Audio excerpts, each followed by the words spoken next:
Часто сталкиваемся с такой ситуацией, что начинающие бизнесмены считают, можно пойти в социальные сети и быстро и много продать своих продуктов и услуг. Но это мнение ошибочное. Нужно обязательно подготовить свой бизнес в офлайне. Давайте представим, что ваш бизнес – это слоеный пирог. И на этом пироге SMM – это ягоды. Первый слой – это верхний слой, это маркетинг.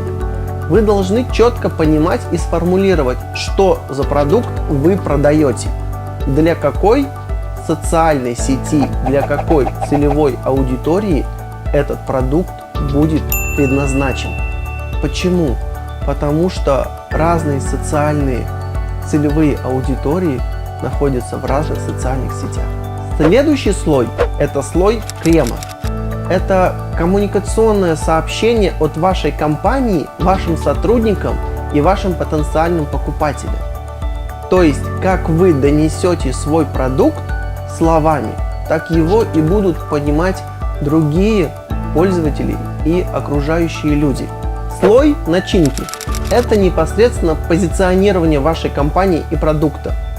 Вы должны сформулировать четкое, опять же, сообщение о том, чем полезен ваш продукт, какое социальное, духовное направление и преимущество оно несет, если его будут потреблять и использовать. Слой теста – это непосредственно ваш продукт.